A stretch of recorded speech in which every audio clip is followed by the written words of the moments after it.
Welcome to Beyond the Press Release, a production of Gorecom, in which we take the time to speak with small cap executives right after they put out important news. And this one is big news. It's out of HPQ Silicon, trades on the TSX Venture, the stock symbol HPQ. With us is Chairman CEO Bernard Tourillon. We know there are a lot of new people watching this company just from the quality of the news that's come out in the last 30 days and what's happened in the market. So I'm going to give you a quick summary for all the new people tuning in. HPQ Silicon is a Canadian producer of innovative silicon solutions. What that means is they're building a portfolio of high-value specialty silicon products that are needed for the renewable energy revolution, and they're doing it with two world-renowned technology partners. Now, more than just lip service, because a lot of companies like to just use corporate jargon, HPQ has already signed an NDA with at least two battery manufacturers and energy players that we know of. The hints in the past have been that there are more. And the one that really punches it home is the press release that came out on Thursday afternoon. And I'm going to read it. HPQ Nano receives first order for spherical nano silicon material from a major automobile manufacturer. Bernard, this was big news, but you had something like it on September 30th. What's the difference between these two? Well, the difference is massive. One of them is, September 30th is me talking up the fact that I'm talking to car manufacturers, to EV manufacturers, to battery manufacturers.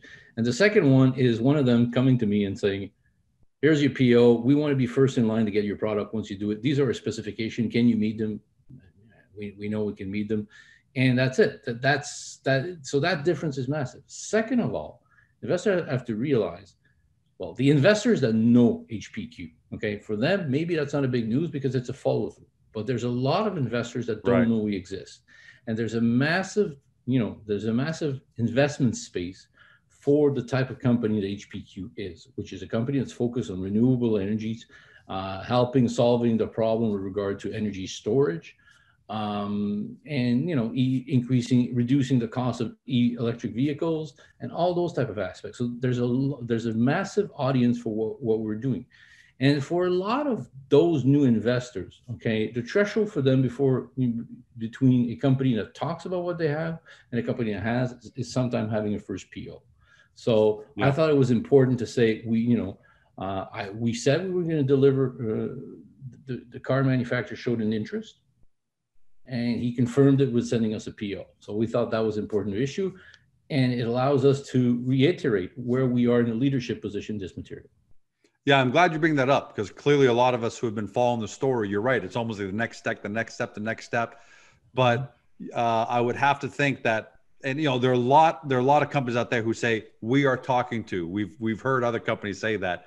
So to actually get an order is much different from, what are you talking about? Was it one email? Was it a meeting? Was it one phone call? Here it means you went all the way through. So clearly there's a big difference. And let's talk about that. They place the order in order to guarantee being first in the queue for the material. Mm-hmm. Does this auto manufacturer, we got to give this anonymous auto manufacturer a name, some code name. Client A? Exactly, maybe client A. But does it give them an edge over other auto manufacturers in the future? Yeah, I don't see why it wouldn't. In the sense that, the fact that they called me, okay, and says, we have a specific need for this, and we want to test your material, okay, and it looked like you can do it, which we can, demonstrated, that they see a need for it, and that nobody else can really do it. And don't underestimate the image of the spherical nanopowders that, I sometimes we've put out in a few press releases we have in our presentation. Our powders are very spherical, okay? They're perfectly spherical, so they're going to be very advantaged. There's a lot of technicalities about how you make your batteries, but fundamentally you squish the material on copper plate, and that's how it works. So it's the same thing like with titanium powders. The powder was developed with plasma atomization. What made their material so unique was the fact that it was so spherical. It could be very, very well used. So, we come out of we have in our DNA that pyrogenesis expertise about sphericality. And I think that's a point that's really important. Second point is we believe we can do it tailor-made with regard to the size that people want. So It's not going to be, oh, it works this way, it does this way. A lot of the other process are, you know, you have to mill it, and that you don't get as nice of a product. So I think those are what the things are attracting. That's why we feel very comfortable where we're going with this. And for people at home, that almost seems like, it almost doesn't seem like the magic bullet, that it's so spherical, right? But I've seen pictures in the past when you put out press releases back, I think before the PDAC, it's just really difficult to get it to that spherical point, it seems like. So do we have that big of a product edge on most of the players out there right now? Yes, because it's not very difficult. There's not that many technologies to do this, okay? Plasma atomization is one of the reasons why we're not doing plasma atomization, some of the specificity of what the producer are looking for, but we're basically inventing a new version. I affectionately called it plasma nano atomization, which is an extension of plasma atomization, which basically does the spherical material. But all the other material are either chemical deposition in a Siemens reactor, which is basically out of the solar grade business industry, and that does nanowires, with a saline gas, which is a highly explosive material. I think so far this year there's been about 4 plants that blew up with those material. Holy moly, I didn't know that. No. It's like even Walker built a new plant in the US, and twice they had fire and explosion. No, if you do a quick search on saline gas and explosion, you'll find a few interesting videos on YouTube. Anyway, that's one of the technologies. The other one is physically grinding the material to the shape you want to. Well, sorry to tell you, but once you get into the size we're looking for, you cannot grind something to be perfectly spherical. That's okay. I'm glad you said that, because people, even me, just might assume, okay, how difficult is it to get something spherical? But clearly you're explaining that, you know, plants are blowing up trying to get this done. Let's talk about looking forward. So this is an amazing milestone, naturally. But there was one statement in the press release I'm going to read. HPQ Nano is looking forward to the December 2020 start of the Gen 1 Pure VAP NSIR reactor. In order to start delivering material, and here's the key, as we work to keep up with the expected strong interest in our nano silicon products. First of all, you got a PO, so that just gives that statement much more credibility right off the bat. What indications do you have from now that interest will be strong? Well, we also have NDAs with people that want material. So some people give us POs, some people make us sign NDAs and ask us for material and tell us that this is how we want it. So that's how we know. And I can just get a good feeling with regard to the number of people trying to contact me, how people in the industry are going to come around. There isn't that many people that will have this ability to deliver the material out there. You know, I'm looking to distribute my material at large to more and more people, research centers. So there's going to be more and more buzz about what we do. So by the time our Gen 2 reactors is going to come online, the one that can really, you know, deliver more higher quantity of material, you know, we anticipate that to be a very high demand product with regard to what we can produce. And the Gen 1 is perfect, because for now, no one would be placing a mass purchase order anyways. They just want smaller material sizes. So here's the question I have. If all your indications are correct, and look, you've been right up at this point, so there's no reason to doubt that. That's the great part.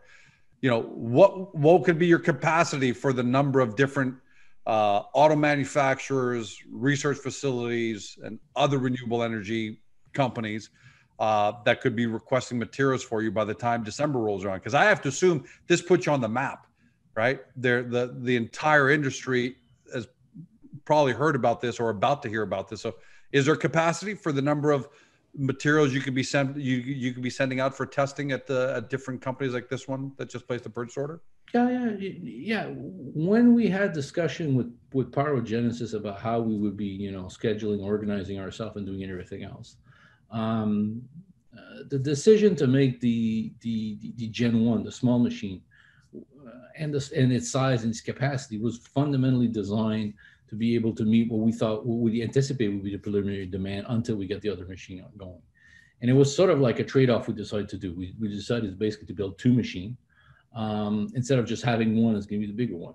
The reason why we did that is when you build two machines, the first machine basically, there's a bit of R&D, research and destroy, and we learn a lot through these processes. And second of all, I'll be capable of furnishing samples and everything else. So it was, basically killing two birds with one stone. Sure. And that's why we did it. And it seems to be paying off now.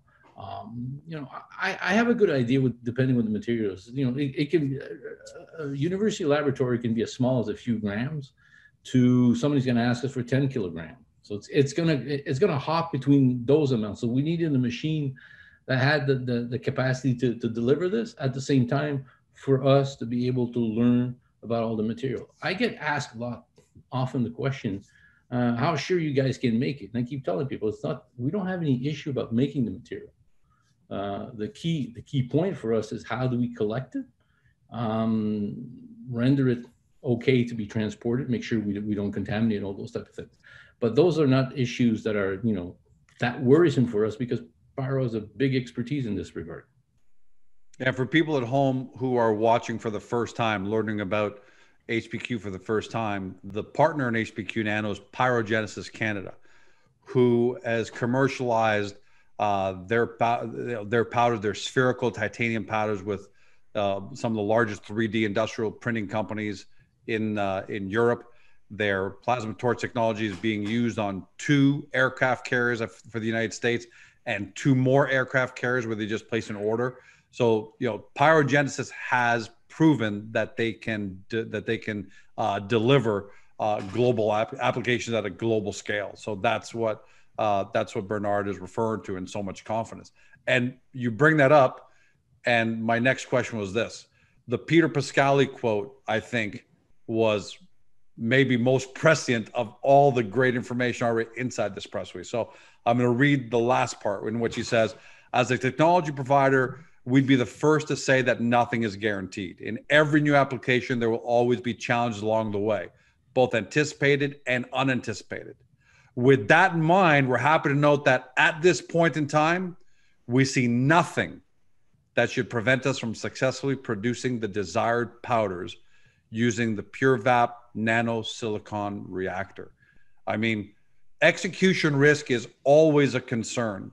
And we've seen other companies in the past who haven't been able to make it out of a lab after so much great promise. And here you have an incredible technology partner saying, as of right now, there's nothing to prevent you. If Peter's right, and again, how can you doubt him?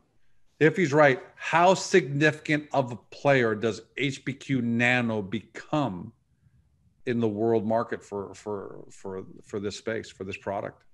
In the space of nano silicon, what this technology is going to give us is a range. You have to understand that the reason why Pyro is so confident, and Peter's so confident in his team, is this is sort of an extension of what they've already done with plasma atomization, as I said. But we're now entering a range of product that not too many people can do, from the nano size to the 1 to 5 micron. Okay, maybe a bit bigger, but that's about the range. And those are significant markets that our technology is going to deliver, and this is what we're pushing. And Pyro has developed this, has done this, has a track record, has the technical team behind this. And I'd like to reiterate. Reiterate. Yeah, you want to say reiterate. It's sometimes when a phonetic accent sticks in your mind in French. And it's Saturday, right? It's Saturday too. Yeah. Yeah. So you have to say Saturday to make me lose my train of thought. Well, you want to reiterate. You're saying you want to.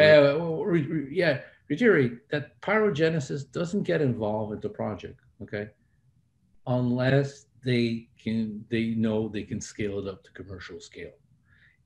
Pyrogenesis is not an R&D for R&D company. It's an R&D to develop product line. The incredible opportunity that HPQ had is we've sort of been able to develop a product line that's very close to what Pyrogenesis, that's basically using the field of expertise of Pyrogenesis, and basically just as it's about to explode. The nano silicon was on the radar of us that are excited about silicon. But when Elon Musk made a show about it, shows 3, 4, 5 slide about it, even though he does overly simplify it. But still, it attracts the interest and everything is there. And we've been working at this for 5 years. All my competitors in the field, okay, what they're doing is they're taking solar grade silicon plant, you know, what we were building to, and using that to try to make the materials for batteries. Okay.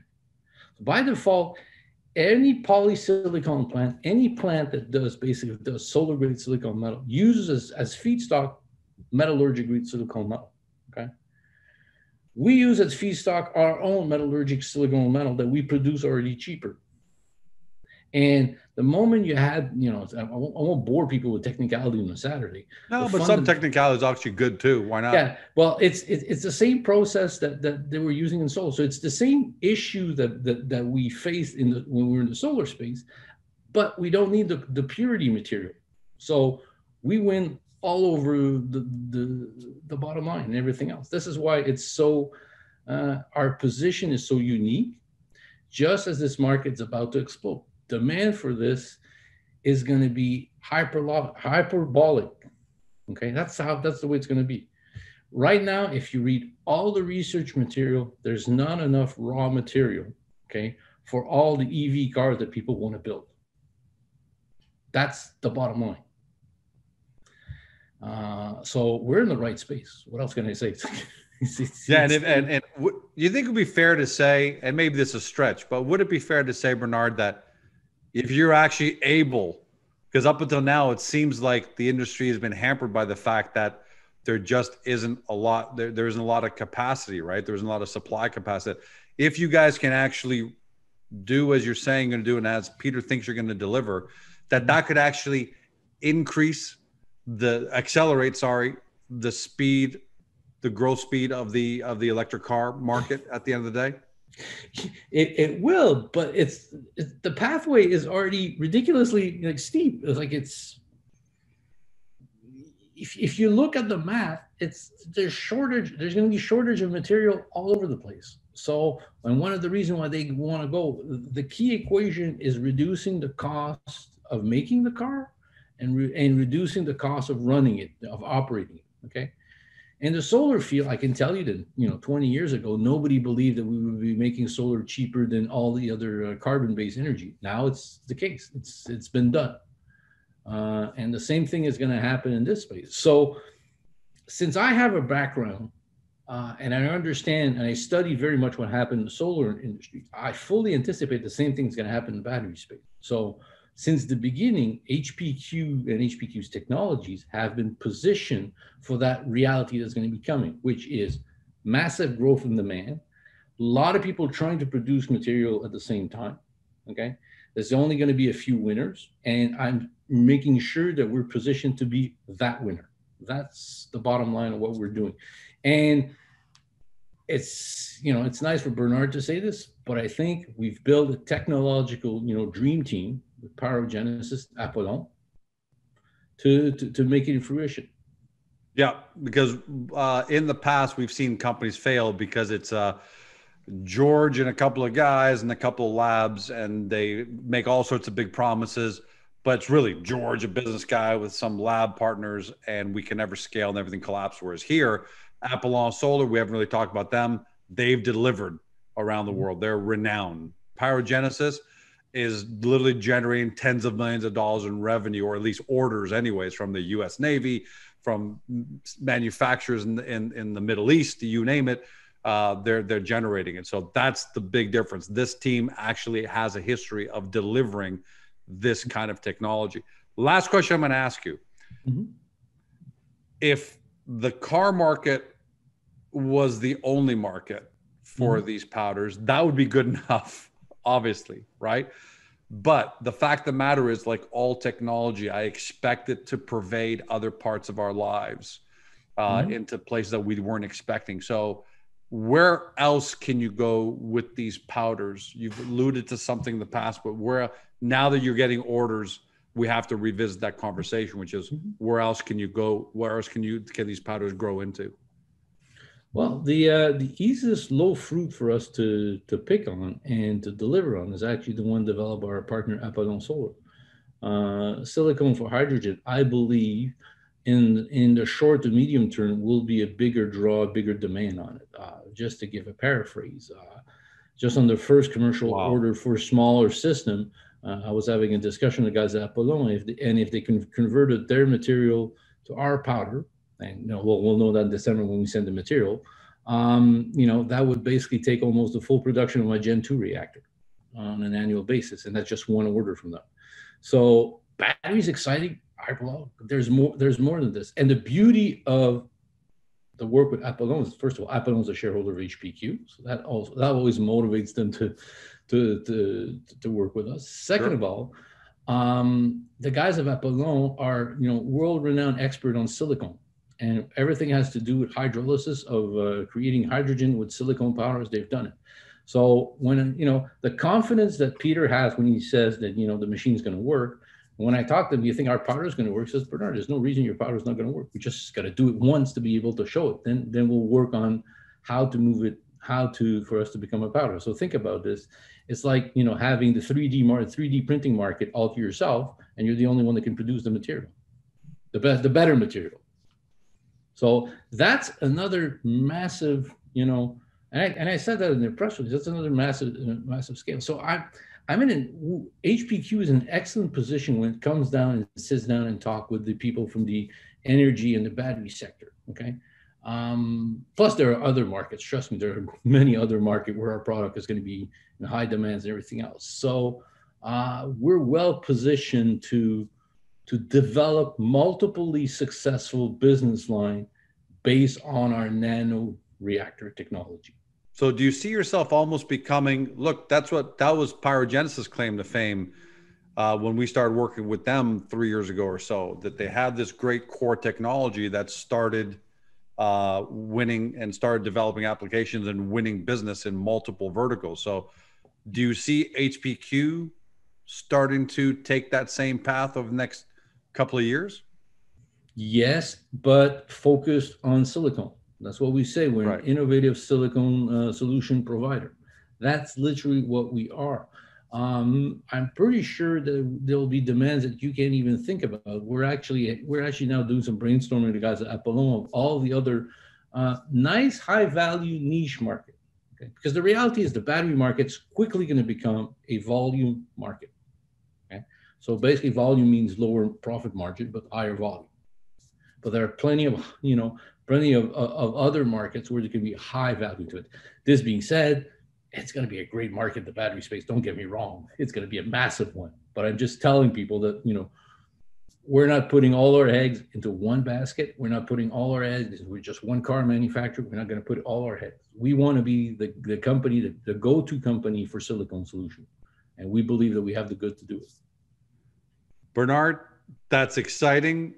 Not just because you're saying it, because you've just pulled it off. You've delivered by receiving your first purchase order. You and the team at HPQ, you and the team at Pyro and Apollon. So when you talk about when you make statements like that, it just has tremendous credibility. And again, I keep kind of saying this after every milestone, but it's amazing to see that HPQ took the road less traveled, went on the silicon road where most people are going down the other roads. And here you are way ahead of everybody. Congratulations, man. You make sure you have a beer tonight on me and everybody else enjoying the weekend. Maybe wine. I'm French. Or wine. Thanks, Bernard. Have a great day. Have a great weekend, buddy. Thanks. Bye. For everyone at home, you've been watching, or if you've been listening by podcast, because you can do that too, you've been watching Bernard Tourillon, Chairman, CEO of HPQ Silicon, trades on the venture on the stock symbol HPQ. For those of you who aren't new to the story, you know what you got to do. You know where to go. But for those of you who knew, and we're getting more and more people, even Bernard's telling you, getting more and more calls every day from people. We know there's a lot of information here for you to consume. So the first place to start is get to the hub, the HPQ hub on Agoracom, go to the profile page, take a look at the information we've kind of laid out there for you to make it easier to really understand the power and the gist of where they're going. Then watch the last 3 or 4 videos. In fact, I would say watch all the 2020 videos that we've done with Bernard. because that shows the path of growth and shows that, in fact, everything Bernard says, he delivers on. And then finally, get to the HPQ Silicon site that you can connect to from Agoracom to do your final due diligence. And hopefully you've discovered your next amazing small cap company on Agoracom. Have a great day, everyone. Talk to you next time.